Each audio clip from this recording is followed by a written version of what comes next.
Bonjour Anne. Bonjour Élisée.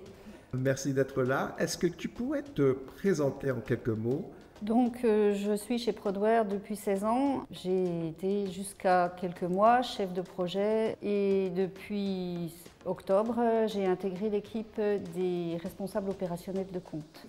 Est-ce que tu peux nous parler un peu de ton expérience personnelle liée au handicap? Je suis reconnue travailleur handicapé depuis 2021. Étant adolescente, j'ai souffert d'une scoliose qui a été soignée.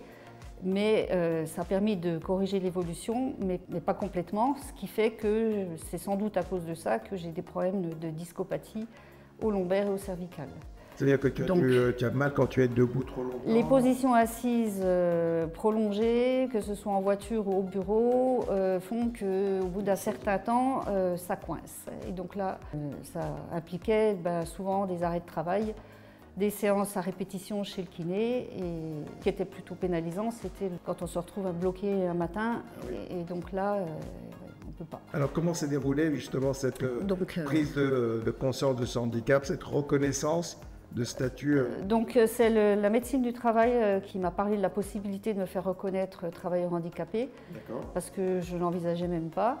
Et donc c'est ce que j'ai fait, et j'ai été reconnue travailleur handicapé en 2021. Et suite à ça, Prodware a aménagé mon poste de travail. Comment concrètement? J'ai un bureau assis debout, une chaise adaptée, avec un appuie-tête réglable dans tous les sens. Il y a d'autres aménagements?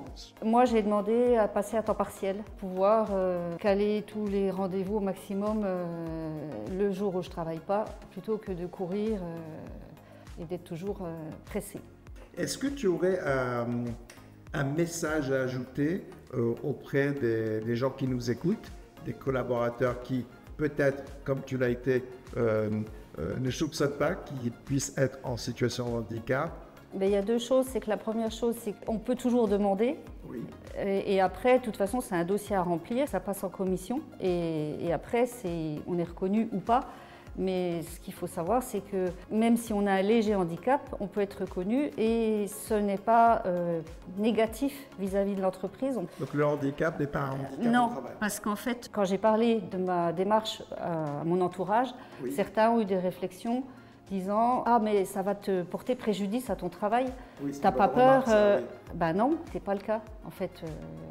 Et au contraire, j'ai eu une formation, il m'a dit tu as droit à des formations gratuites. J'ai passé la certification utile grâce à cette reconnaissance, quoi. D'accord. Voilà, donc c'est pas forcément un handicap, ça peut être un atout. Et puis ça permet d'adapter et on est plus efficace quand on est bien dans son emploi du temps, dans son poste, plutôt que de souffrir et d'être obligé de toujours compenser. Anne, merci beaucoup. De rien.